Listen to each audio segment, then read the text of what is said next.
My dear friends, welcome to you in Dhara classes. धरा classes में आपका स्वागत है। मैं आज आपको क्लास 12th की सेकंड इंग्लिश पोएम पढ़ाने जा रहा हूँ माय डियर फ्रेंड्स। ये second English poem is the most important poem for board examination, UP board and elementary school classroom. यहाँ पे आप ध्यान देंगे, एक ऐसे प्राथमिक विद्यालय के बारे में बताया जा रहा है, कच्छ के बारे में बताया जा रहा है, जो कि इनिये स्लम एक ऐसे बस्ती में है जो कि बहुत ही गंदी बस्ती है, जहाँ के लोग बहुत पिछड़े हुए हैं। तो उस परिदृश्य में एक पोएम लिखी गई है और इसको लिखा है स्टीफेंसन स्पेंडर ने। माय डियर फ्रेंड्स, इसमें ये बताने का प्रयास किया है इन्होंने कि जो बच्चे इस क्लासरूम में बैठे हुए हैं वो बच्चे बहुत ही इंटीरियर और बहुत ही पिछड़े क्षेत्र से आते हैं। उनके जो अभिभावक हैं वो भी बहुत पिछड़े हुए हैं और उनकी तंग स्थिति को देख करके काफ़ी व्याकुल हो उठता है और वो इस पोएम को लिख रहा है माय डियर फ्रेंड्स। अब आगे आप पोएम की ओर जाएंगे तो पोएम को बहुत ही सरल भाषा में हिंदी में मैं आपको रूपांतरित कर रहा हूँ। हिंदी में बहुत सरल रूप से आपको बताने का प्रयास करूँगा, जिससे आपको वर्ड बाय वर्ड हर चीज़ समझ में आता जाए। अब आप देखेंगे, फर्स्ट लाइन आप देखें, far far from gusty waves these children faces. ध्यान दें माय डियर फ्रेंड्स। अब उसको हम इस तरह से कहेंगे कि दीज चिल्ड्रन फेसेस का मतलब इन बच्चों के चेहरे, अर्थात जो बच्चे उस क्लासरूम में बैठे हुए थे। From gusty waves, from gusty waves का मतलब झोंकेदार लहरों से। फ्रॉम घस्टी वेव्स का मतलब झोंकेदार लहरों से। फार फार का मतलब होता है बहुत बहुत दूर हैं, अर्थात इस क्लासरूम में बैठे हुए बच्चों के जो चेहरे हैं उन झोंकेदार लहरों से बहुत बहुत दूर हैं, अर्थात जो आधुनिकता है उस आधुनिकता से बहुत ही ये परे बच्चे हैं। इसका मतलब ये हुआ। आगे देखेंगे my dear friends, like rootless beads.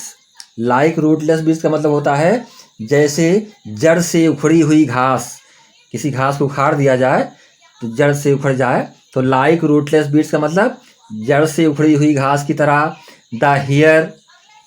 The here turn round दियर पेलर्स, अर्थात जड़ से उखड़ी हुई घास की तरह बाल उनके पीले चेहरों पर बिखरे पड़े हुए हैं। किनके पीले चेहरों पर? उन बच्चों के पीले चेहरों पर जो है क्या हुए हैं? बिखरे पड़े हुए हैं।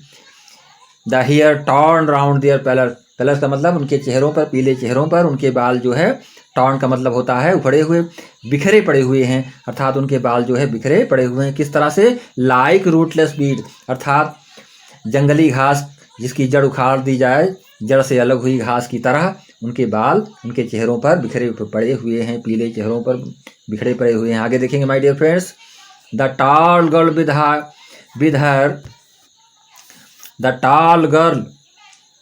हर weighed down head.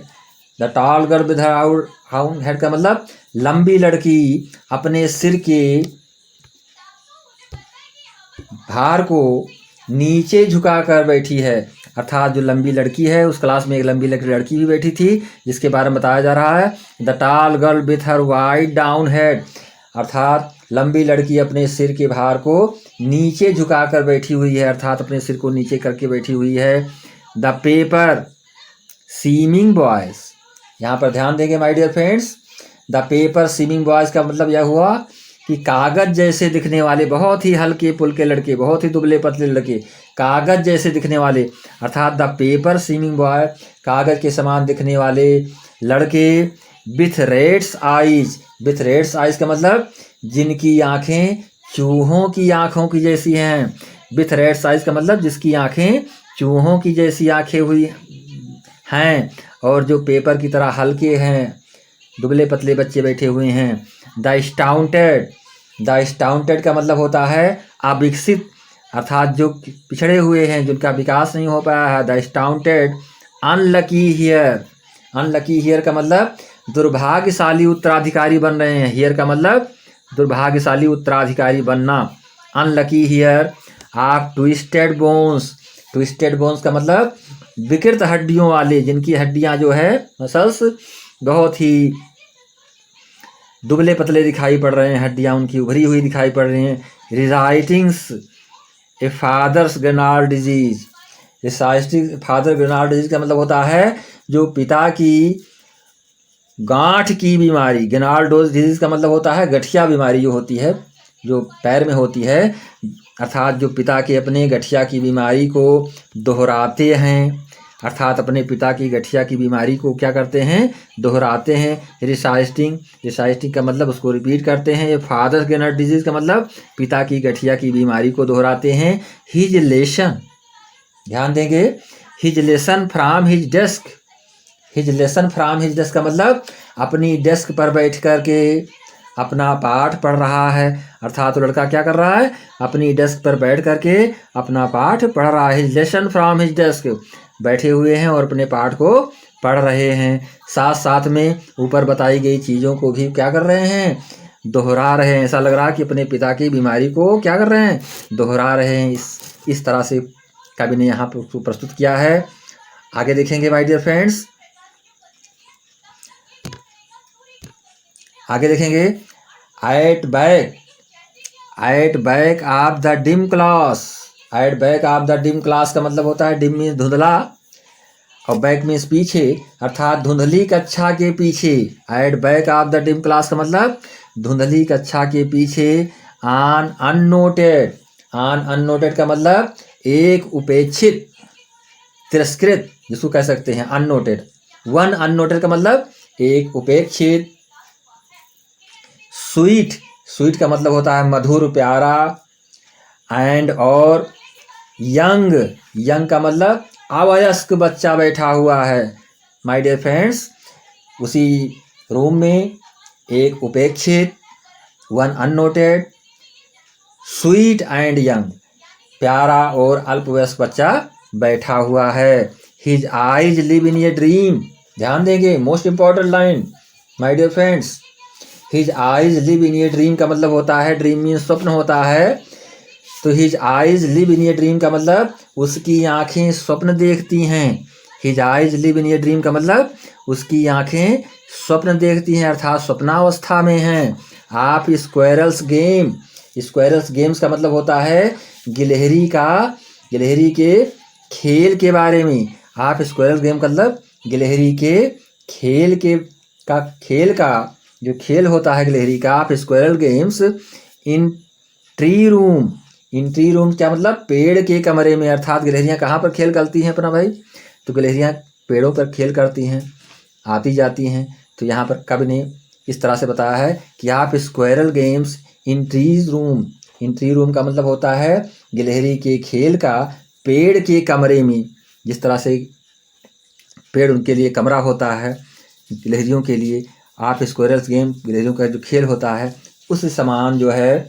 Other than this, other than this का मतलब इस सब से हटकर, अर्थात इन सब चीज़ों से हट करके। ऑन श्योर क्रीम वॉल्स, ध्यान देंगे my dear friends. On sour, sour cream wall, इसका मतलब होता है, श्योर का मतलब खट्टा, अर्थात क्रीम का मतलब मक्खन, खट्टे मक्खन जैसे, अर्थात ऑन श्योर क्रीम वॉल, खट्टे मक्खन जैसे। भद्दे पीले रंग की दीवार, वाल में दीवार होता है, अर्थात खट्टे मक्खन जैसे भद्दे पीले रंग की दीवारों पर।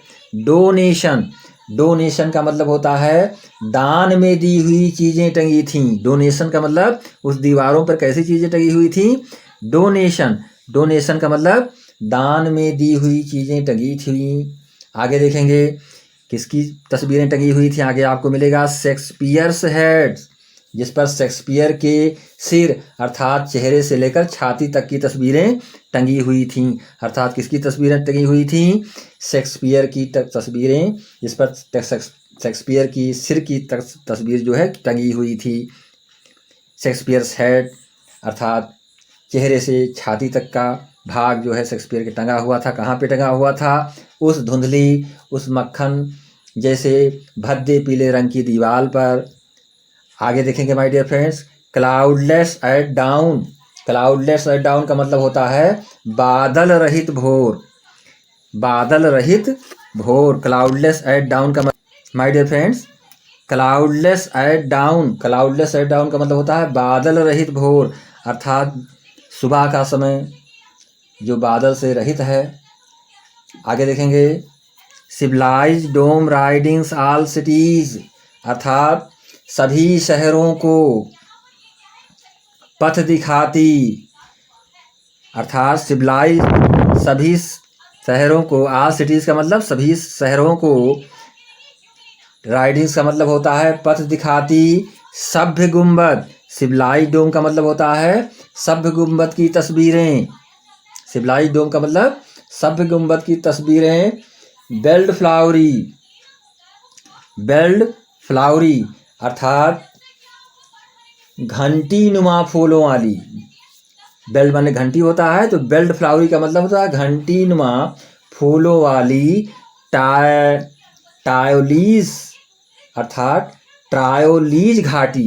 ये ट्रायोलीज वैली मीन्स होता है घाटी, तो यहाँ पर आप ये समझें कि जो सभी शहरों को पथ दिखाती सभ्य गुंबद की तस्वीरें तथा घंटी नुमा फूलों वाली, अर्थात बेल्ट फ्लावरी का मतलब होता है घंटी नुमा फूलों वाली ट्रायोलीज घाटी, जो कि ट्रायोलीज घाटी का वर्णन कर रही हैं। उसके दृश्य जो है देखने में ऐसा प्रतीत हो रहा है कि इन सब चीज़ों का वो वर्णन कर रहे हैं। ओपन हैंडेड मैप, ध्यान देंगे, ओपन हैंडेड मैप का मतलब होता है मुक्त हस्त मानचित्र। वहाँ पे उस दीवार पे मुक्त हस्त मानचित्र भी टंगे हुए थे माय डियर फ्रेंड्स, उस क्लासरूम की दीवार पर। तो ओपन हैंडेड मैप्स का मतलब मुक्त हस्त मानचित्र जो है लगे हुए थे। Awarding the world it's word, अर्थात संसार को परिचित करवा रहे थे, अर्थात वो चीज़ें क्या कर रही थी, अवॉर्डिंग द वर्ड्स इस वर्ड का मतलब होता है सांसारिक चीज़ों को परिचित कराना। तो अर्थात अवॉर्डिंग द वर्ड्स इस वर्ड्स का मतलब वो जो है संसार को परिचित करवा रहा है, जो भी दृश्य वहाँ पर दिखाई पड़ रहा है वो संसार को परिचित करवा रहा है। एंड यट का मतलब और अब तक, एंड यट का मतलब और अब तक। फारदीज का मतलब इन बच्चों के लिए, फारदीज किसके लिए प्रयोग किया गया है, इन बच्चों के लिए, अर्थात और अब तक इन बच्चों के लिए, चिल्ड्रन अर्थात फॉर दीज चिल्ड्रन अर्थात और अब इन बच्चों के लिए। दीज विंडोज का मतलब ये खिड़कियाँ। नॉट दिस मैप का मतलब not this map their words, अर्थात ये खिड़कियाँ यह केवल चित्र नहीं इनका संसार हैं। नॉट दिस मैप, ये केवल मैप ही नहीं, दियर वर्ड्स बल्कि ये इनका क्या है, संसार हैं। अर्थात एक खिड़की का तात्पर्य होता है जो दृश्य दिखाई पड़ रहा है। नॉट दिस मैप, केवल मैप ही नहीं है, वो केवल चित्र ही नहीं है, बल्कि दियर वर्ड्स का मतलब बल्कि उनका अपना संसार है। Where all their future painted with a fog, जहाँ पर उनका संपूर्ण भविष्य पेंटेड माने चित्रित है, बना हुआ है। किस रूप में, फॉग का मतलब होता है कुहरे की तरह, अर्थात धुंध की तरह, अर्थात उनका संकीर्ण भविष्य जो है नीले धूसर जो है एक धुंध के समान बना हुआ है, दिखाई पड़ रहा है। उनके फ्यूचर में कोई ब्राइटनेस नहीं है। आगे देखेंगे my dear friends.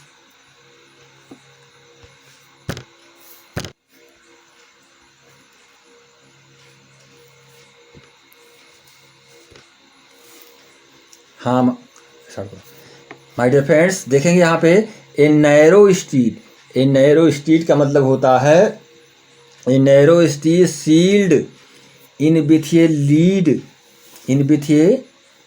Lead sky, अर्थात एक संकीर्ण गली। ए नैरो स्ट्रीट का मतलब होता है एक संकीर्ण गली जो sealed in with a lead sky, अर्थात जो नीले धूसर शीशे के रंग से समान जो है आसमान को बंद की हुई है।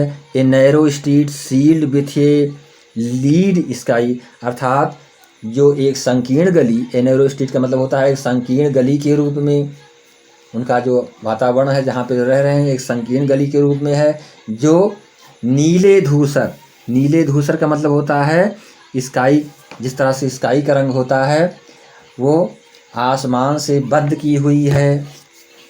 लगता है कि उसके ऊपर आसमान रूपी ढक्कन लगा दिया गया है उस गली के ऊपर। सारी सांसारिक चीज़ें जो है उनके पास वही उतने में हैं, अर्थात वही परिक्षेत्र में हैं। आगे देखेंगे far far from rivers. Far far from rivers का मतलब होता है दूर नदियाँ, जो अंतर्द्वीप के नदियाँ हैं, फार फार उनसे बहुत बहुत दूरी पर हैं।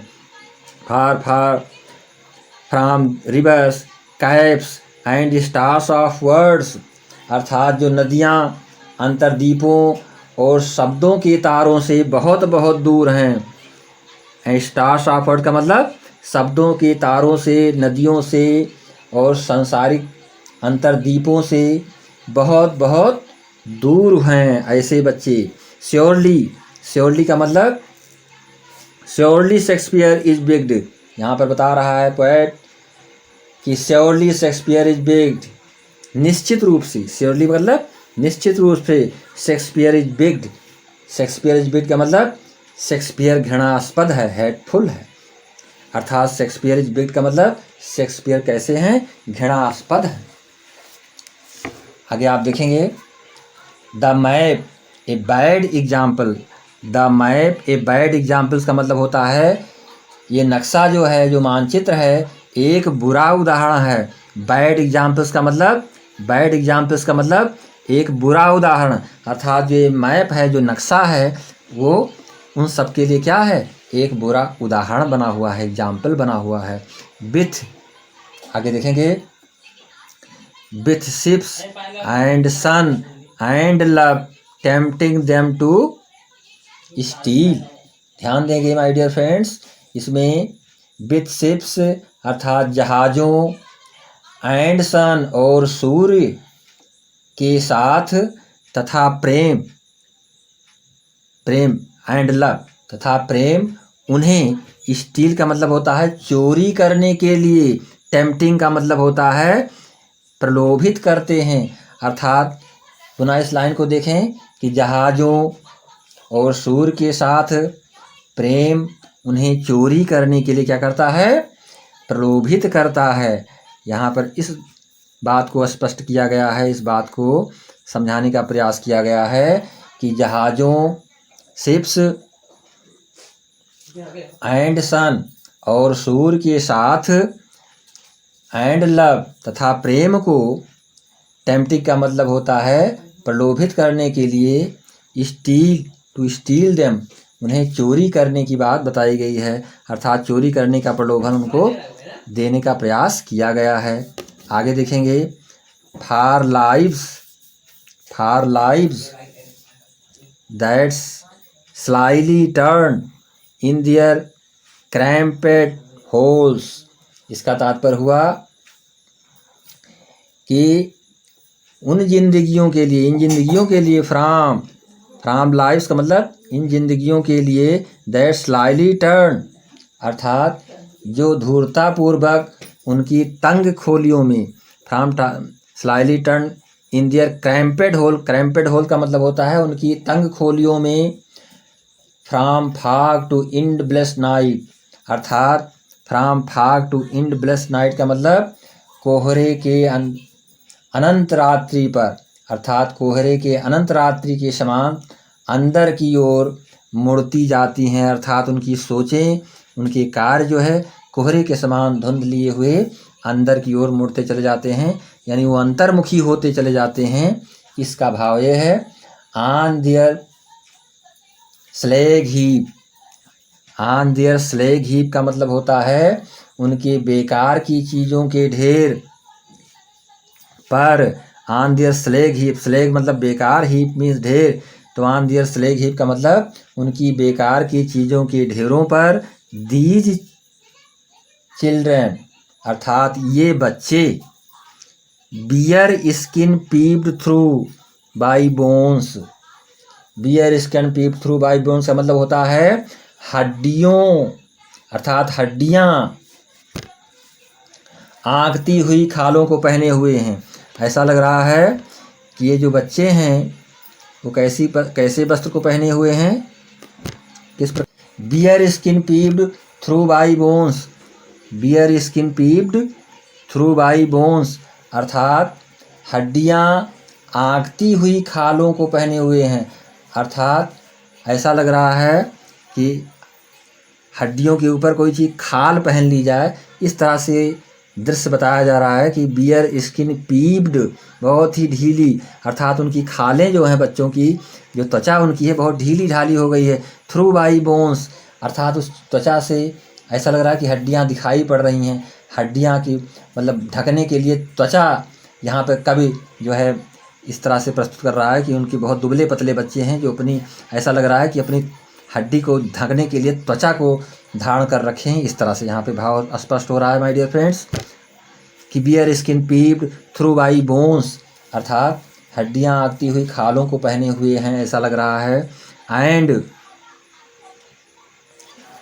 एंड और spectacles of steel, spectacles of steel का मतलब और उनके चश्मों के फ्रेम में, स्पेक्टिकल्स ऑफ स्टील का मतलब होता है और उनके चश्मों के फ्रेम में विथ मेंडेड ग्लास, मेंडेड ग्लास का मतलब होता है टूटे हुए शीशे, अर्थात मरम्मत करके लगे हुए शीशे। विथ मेंडेड, मेंडेड का मतलब होता है मरम्मत करना, मेंडेड ग्लास अर्थात ऐसा लगता है कि उनके चश्मों में, जिसकी फ्रेम में अर्थात उनके जो चश्मे हैं, चश्मों के फ्रेम में टूटे हुए शीशे, मेंडेड ग्लास अर्थात टूटे हुए मरम्मत किए हुए चश्मे शीशे लगे हैं।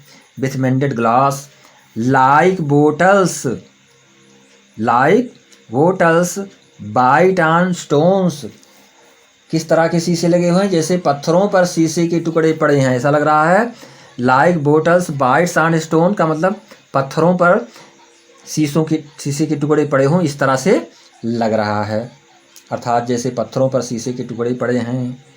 आगे देखेंगे my dear friends, all of their time, all of their time and space are foggy slum, पूरी लाइन का ध्यान देंगे, उनका सारा समय, ऑल ऑफ देयर टाइम का मतलब उनका सारा समय, एंड मीन्स और, स्पेस, स्पेस का मतलब होता है उनका जो विस्तार है, are foggy slum, foggy slum का मतलब कोहरे से भरी गंदी बस्ती है। क्या है भाई, space are foggy slum, foggy slum का मतलब होता है कोहरे से भरी हुई गंदी बस्ती, गंदी बस्ती को स्लम कहते हैं, कोहरे से भरी हुई अर्थात गंदी बस्ती के रूप में, अर्थात उनका सारा समय और विस्तार कोहरे से भरी गंदी बस्ती के समान है, अर्थात गंदी बस्ती है, इस तरह से इसको समझेंगे।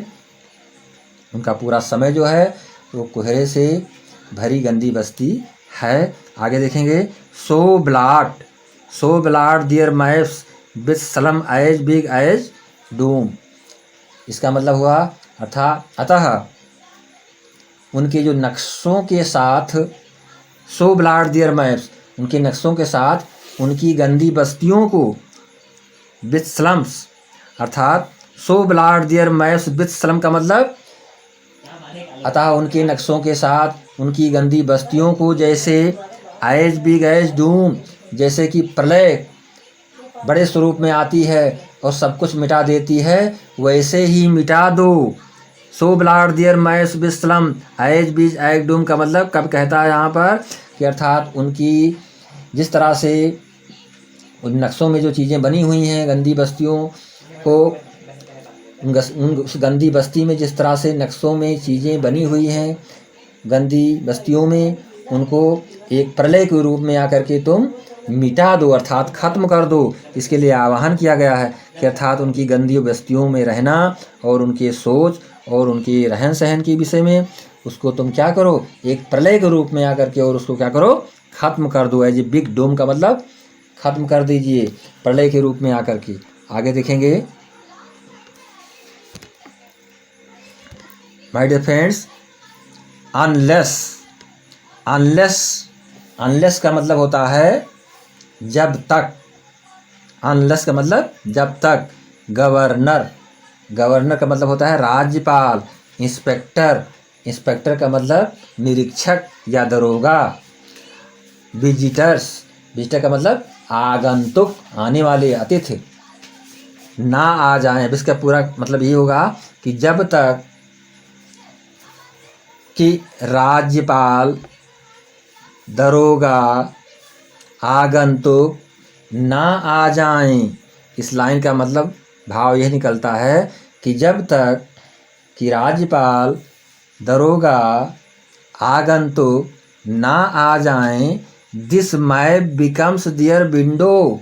This map becomes their window का मतलब होता है इस नक्शे को उनकी खिड़की अर्थात उनके पहुंच में ना बना दें। अर्थात this map become their window, अर्थात इस नक्शे को उनकी पहुंच में ना बना दें। पहुंच का मतलब यहाँ पे प्राय है कि जो चीज़ें उनके लिए काल्पनिक बनी हुई हैं उन चीज़ों को यथार्थ रूप में जब तक वो ना कर दें। भाव ये है मेरे बच्चों, इसको इस तरह से समझेंगे कि जो चीज़ें बच्चों के लिए एक चमत्कारिक या एक मतलब एक प्रतीक के रूप में बनी हुई हैं, उन चीज़ों को जब तक वो यथार्थ न कर दें। And these Windows, and these window, और ये खिड़कियाँ, जो विंडो क्या काम करती है, उनको देखने का, बाहरी चीज़ों को दिखाने का कार्य करती है। ये खिड़कियाँ that shut upon their lifes like catacombs. Catacombs को कहते हैं कब्रगाहों, कब्रगाह को कहा जाता है कैटाकाम्स।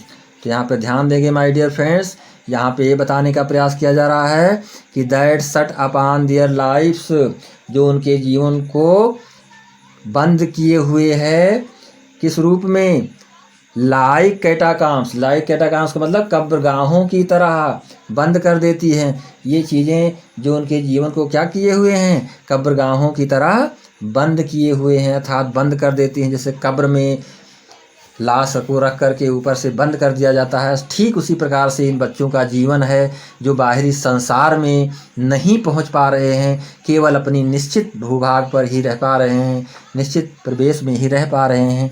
कवि के कहने का तात्पर्य ये है। आगे देखेंगे, break O break, break O break, open till they break the town.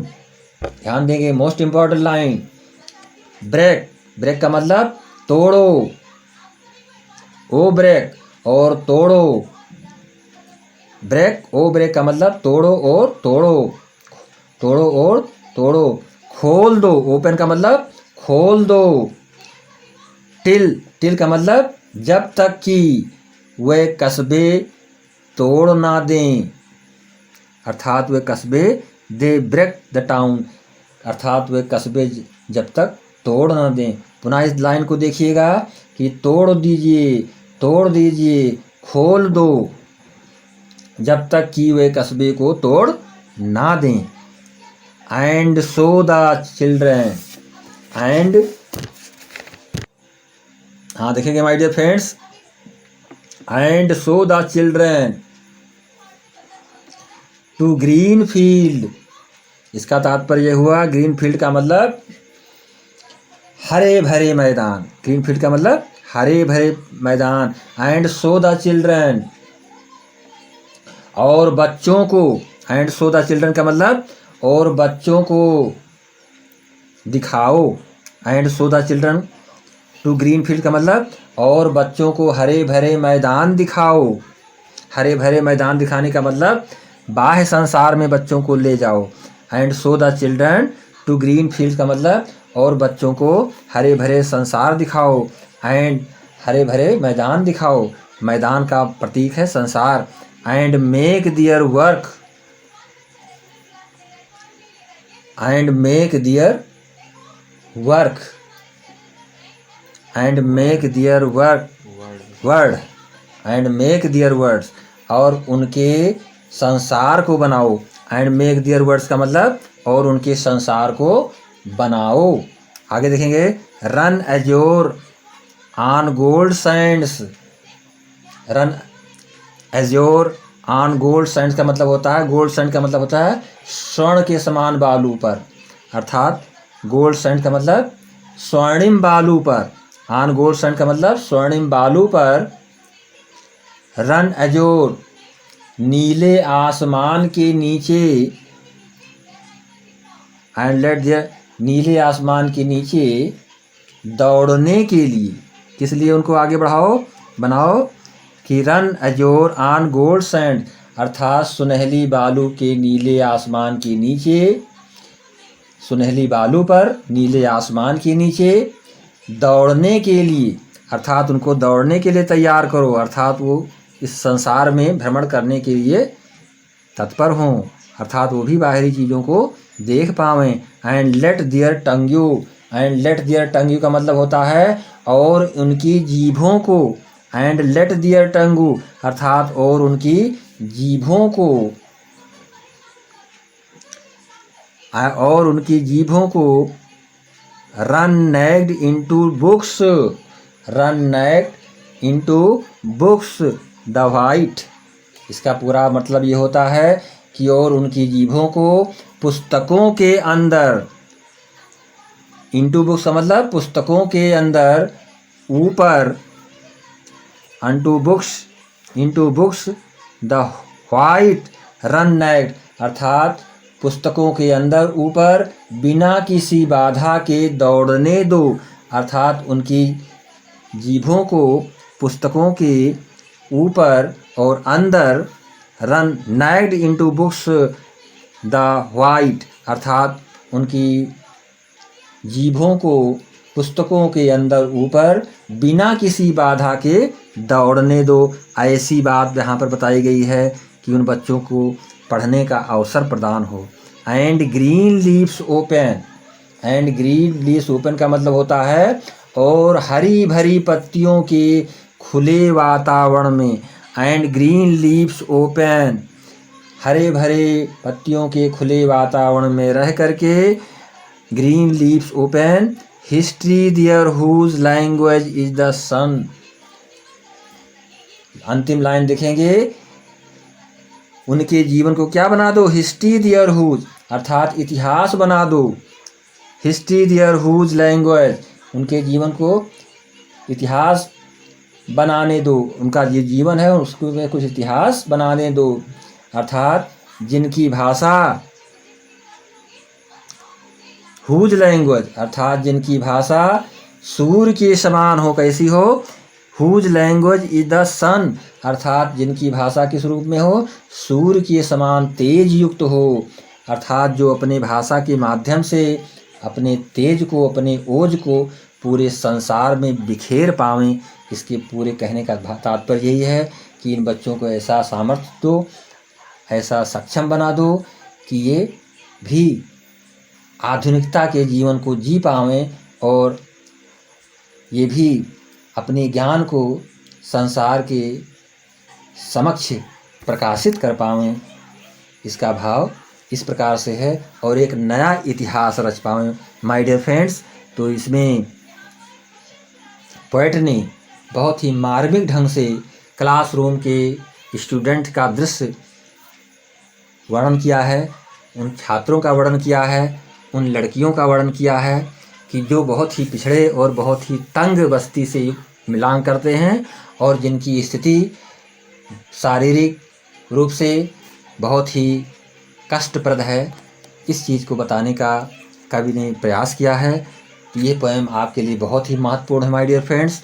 Channel को लाइक और सब्सक्राइब करेंगे और अपने मित्रों के बीच में शेयर करेंगे जिससे हर किसी को ये वीडियो पहुंच पाए माय डियर फ्रेंड्स। ये आपके लिए बहुत ही इम्पोर्टेंट